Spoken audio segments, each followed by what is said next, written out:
All right. So, I think at some point we all think about this. Does religion bring us together or tear us apart? I mean, that's a big question, right? Yeah. We've got this article. It's called Does Religion Unite or Divide Us? And I think it'll be pretty interesting to kind of go through it together. Definitely. Yeah, you're right about that. Huge implications when you think about it. Yeah. And the article jumps right in. Yeah. It points out this paradox at the heart of religion, right? Inspiring these incredible acts of unity and selflessness, but then also some of the worst conflicts in history. Yeah, it's like this constant tension, right? It's pulling in these two opposite directions. It makes you wonder if that's just baked into the very idea of religion. Yeah, for sure. And that tension is something we kind of have to keep in mind as we go through history, because it pops up over and over again, no matter what time period we're talking about, right? Yeah. Religion's there, both uniting and dividing people. Yeah, the article starts off with this really vivid image. It says, imagine yourself standing at the base of an ancient ziggurat or a grand mosque. I don't know about you, but even just picturing it, I kind of get chills. There's something so powerful about these structures that have brought people together for centuries. Yes, definitely. Yeah, there's this sense of awe and connection you feel, even if you don't subscribe to the specific beliefs, Yeah. It makes you think about our deep human need to belong. And it seems religion, early on especially, really tapped into that in a profound way.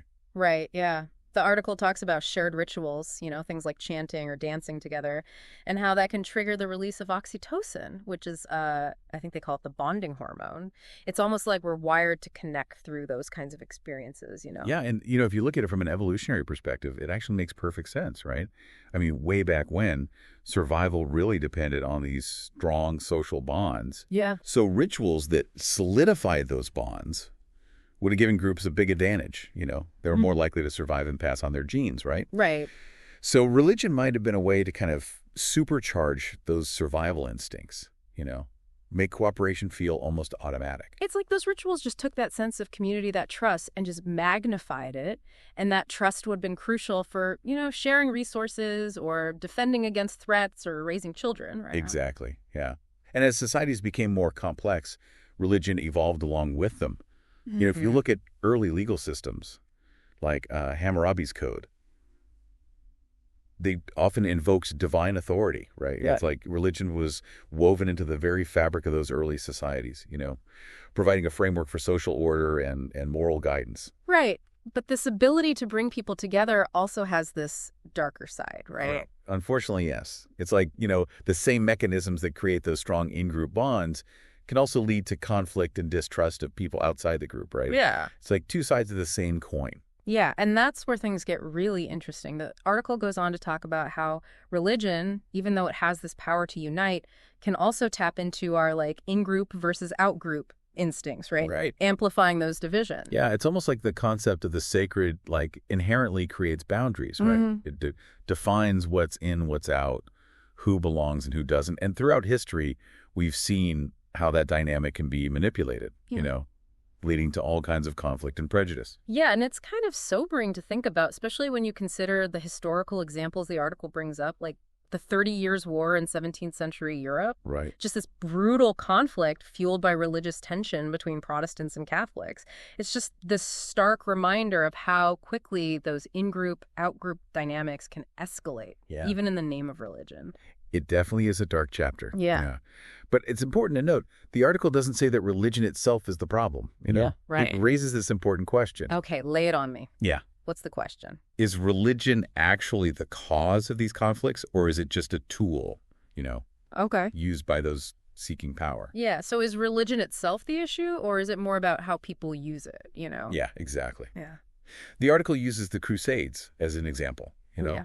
often portrayed as these holy wars, right? Right. But they were also heavily driven by political and economic ambitions. So it's like religion might add fuel to the fire, but it's not always the spark. Exactly, yeah. And that's a really important nuance, I think. Understanding these complex things that lead to conflict.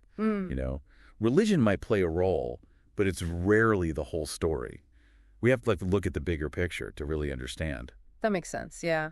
And it reminds me of something else the article mentions. It talks about how religion, even with all the historical examples of conflict, can be this really powerful force for good in the world, Talks about how many religions preach universal love, justice, compassion, ideals that seem to go beyond those tribal boundaries. Right, and that's what makes it so fascinating. You know? Yeah. It has this inherent duality, right? It can inspire these incredible acts of unity and also these horrific acts of violence. It's almost like looking in a mirror, right? Mm-hmm. Religion reflects the best and the worst of humanity. I like that. That's a good analogy, yeah. And it leads to even more questions. Like, how do we reconcile those two sides, you know? Yeah. Can we harness that power for good while also mitigating the potential for harm? Those are some deep questions. Yep. And I'm curious to see how the article addresses those challenges, you know? Yeah. Like, where do we even begin to untangle this? Well, one thing it points to is this idea of religious pluralism, Okay. which is basically the reality that there are thousands of different religions, right? Right. Each with its own set of beliefs and interpretations. Yeah, that definitely adds a whole other layer of complexity to this whole thing. Yeah. How do you even begin to navigate a world with so many different perspectives on truth and morality? Yeah, that's a huge question. It's been debated for centuries. The article even asks, like, what happens when one religion claims to have the absolute truth, right? And another one disagrees. Where does that leave us? It's like a philosophical puzzle. If everyone thinks they have the answer, how do we even have a productive conversation? And that's where things get really interesting. Because the article brings up interfaith movements as this glimmer of hope, you know? Oh, tell me more. I love a good dose of optimism. Well, these movements involve religious leaders from different traditions coming together to address, like, shared global challenges, you know? So instead of focusing on what divides them, they're finding common ground and working together. Exactly. And the article highlights how these collaborations are tackling issues like poverty, climate change, human rights. So it's like they're saying, look, we might not see eye to eye on everything, but we can at least agree that these are problems that need fixing. Right, exactly. Uh-huh. And it really challenges our assumptions about religion's role, right? Yeah. It shows it can be this force for building bridges, for connecting across those differences rather than reinforcing divisions. Okay, so we've got these hopeful examples of collaboration, but I'm guessing it's not always that simple, right? I mean, the article did start by talking about all that tension at the heart of religion. You're right, it's not always easy. And the article does bring up some valid concerns. For example, are these interfaith movements just exceptions to the rule? Or are they signs of genuine progress? It's a question worth thinking about. Definitely a lot to think about. Makes me wonder if we need to dig even deeper to understand what's really going on here. Like, beyond the historical examples in these movements, what's happening psychologically, you know? Yeah, that's a great question. And the article touches on that, you know, the psychology of belief Okay. and how religion can shape our perception and even our sense of self. Oh, okay, now this is getting really interesting. Tell me more about this psychological angle. Well, think about it. When a belief system is so deeply tied to your identity, questioning it can feel like questioning who you are at your core, you know? Right, yeah. And we see it all the time, right? People get so defensive when their beliefs are challenged. It's like a personal attack. Exactly. And the article mentions this concept called identity fusion, where people feel so intensely bonded to their group that they're willing to make extreme sacrifices, you know? Wow, that's intense. So it's like they merge their own sense of self with the group's identity. Yeah, and studies have shown that people in this fused state are more likely to do things that are incredibly altruistic, like donating to charity, but also, unfortunately, acts of violence. Wow. So the same thing that drives people to selfless acts of kindness can also fuel aggression and conflict. That's a lot to unpack. Yeah, it really is. And it just shows how complex this whole issue is, right? Yeah. You can't just say religion is good or bad for us. It's much more nuanced, right?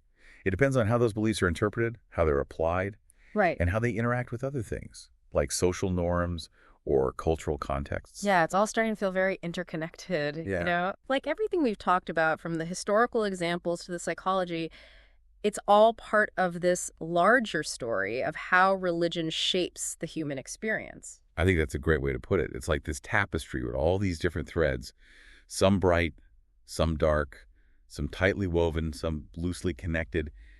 And it's always evolving, shifting, you know, being reinterpreted with each generation. Yeah, it's almost like religion itself is this living thing, right? Growing and changing in response to the world around it. I like that. Yeah, that's a good analogy. Okay. And it reminds me of something else the article brings up, the tension between tradition and modernity. You know, as the world changes, how does religion adapt? How does it balance preserving that ancient wisdom with the need to address the challenges of today? That's a huge question, especially now when everything seems to be moving so fast. Like, how do you hold on to those core values and traditions while also staying relevant? It's a tough balancing act, for sure. There's no easy answer. But the article offers some interesting perspectives, like it talks about the role of religious leaders, in interpreting and applying those ancient teachings to modern situations. So they're like translators, bridging the gap between the past and the present. Exactly. They have this responsibility to preserve those traditions while also making them accessible and meaningful to people today. That sounds like a pretty tough job. I mean, how do you stay true to those ancient texts while addressing issues they couldn't have even imagined back then? Yeah, it's this constant process of interpretation, reinterpretation. And it often involves these complex ethical questions like, how do religious teachings on things like marriage and sexuality apply today when those ideas are constantly changing? Yeah, that's a big one. And we're seeing it play out in real time, right? Different religious groups are wrestling with these questions, trying to find answers that fit their core beliefs, while also acknowledging how the world is changing. Exactly. Yeah. And those conversations can be tough, but they're also really important. Because if religion wants to stay relevant, it needs to engage with the world as it is, not as it was centuries ago. It's like religion is on this constant journey, evolving with humanity, trying to keep up with the ever-changing nature of our world. I think that's a beautiful way to put it. And it brings us back to that question we started with. Does religion unite us or divide us? Right, the million-dollar question. So, after all this, what's the verdict? Well, I don't think there's a simple answer, As we've seen, religion is complex. It's got many sides. It can unite and divide, inspire and oppress, heal and harm. It's a double-edged sword, right? Capable of both great good and great evil, depending on how it's used. Exactly. And I think that's the key takeaway. It's not about religion itself, but how we choose to understand and engage with it. So it's up to us to decide whether religion will be a force for unity or division, whether it'll be a source of hope or a source of fear. In a way, yes. We have the power to shape the narrative, to choose how we interpret those teachings, how we apply those values in our lives, how we interact with people from different faiths. Wow, that's a lot of responsibility, but also incredibly empowering to know that we have a choice in how this all plays out. Absolutely. Yeah. And it's not a responsibility we should take lightly. The stakes are high. How we choose to engage with religion can have a huge impact on our lives, our communities, our world. Okay, so we've covered a lot here. The historical examples, the psychology, the sociology, the neuroscience, the ethics. It's been quite a journey. And we've only just scratched the surface, There's so much more to explore. There really is. But I feel like we've gotten a much better grasp on how complex this issue is. And I'm seeing how it all connects back to that core question of whether religion unites or divides us. Me too. And I think the answer is it can do both. It has the potential for great good and great harm. And it's up to us to decide which path we want to take. It's like we're at a crossroads, right? With this choice to make about how we want to move forward, how we want to shape the future of religion in our world. That's a powerful image. And leads me to a final thought-provoking question that I want to leave you with. Can we as individuals, can we as communities harness that unifying power of religion while, mitigating that potential for division? Can we create a world where faith inspires compassion and understanding rather than fear and conflict? Wow, those are some big questions, you know. And to be honest, I don't know if I have the answers, but I do think they're worth asking, Yeah. They challenge us to really think about the role of religion in our lives and in the world, and how we can use, our own beliefs and actions to create a more peaceful and just society. Yeah, and that's what's so great about this whole conversation, right? It's not about, giving easy answers or saying this is what you have to do. It's about encouraging people to think, sparking those conversations and empowering individuals to grapple with these issues in a way that feels real to them. It's like you said before, it's about recognizing that religion is a tapestry, right? With all these different threads. And we get to decide which threads we pull on, which stories we tell, which values we embody. Exactly. And I think the more we learn about those different threads, the better equipped we'll be to weave a tapestry that reflects the best of humanity, One that celebrates those shared values and that common ground we have, even with our differences. It's like we're all kind of co-creating this ongoing story of, religion and its impact. Yeah. We can choose to keep those cycles of division and conflict going, or we can try to build bridges of understanding and empathy. Yeah, and I think that starts with each of us. Recognizing our own biases, challenging our own assumptions, and being open to dialogue with people who are different from us. It's about going beyond that us versus them thinking, right? And embracing a worldview that's more inclusive, more compassionate, one where we see the value in every human being, regardless of their beliefs. Yeah, you said that perfectly. And it reminds me of this quote from the Dalai Lama. He said, "My religion is very simple. My religion is kindness." I love that. It's so simple, but so powerful, It gets to the heart of what religion should be about. Yeah, it's about remembering that our shared humanity is more important than our differences. Choosing love over hate, compassion over judgment, understanding over fear. It's about seeing that spark of the divine in everyone, Exactly. And I think if we can hold on to that, if we let that be our guide, we can really use the power of religion for good. Create a world where faith brings us together, heals us, gives us hope. Well said. Thanks for joining us today. Until next time, keep exploring, keep questioning, and keep looking for those connections that bring us together. It makes me think about this, about Desmond Tutu and his work in South Africa. Oh, yeah, Archbishop Tutu. Yeah. His work with the Truth and Reconciliation Commission was just amazing. It really was. The article talks about how he focused on forgiveness as a key part of healing. Which is so powerful, right? After decades of such intense oppression and violence, to choose forgiveness over revenge, it takes incredible strength and a deep, deep faith. Absolutely. Yeah. And it shows how religion can be this powerful tool for reconciliation, even in the toughest situations. Yeah, it's like religion can give you a way to process that trauma, that pain, to find meaning and hope when you're facing unimaginable suffering. Exactly. And, the article also mentions these interfaith groups that are working on global crises, like famine relief or helping refugees. Another example of how religion can bring people together, Yeah. to work on these shared challenges, even if they don't agree on everything. Yeah, it's like religion can be this bridge between people, Yeah. From different backgrounds, different beliefs, different cultures. Even if they don't see eye to eye on everything, they can still connect on a human level. And through this shared desire to make things better. I think that's a really beautiful way to put it. It's about seeing past those surface differences and recognizing that we're all connected. Yeah. We're all in this together. Okay, so we've got these amazing examples of reconciliation and people working together.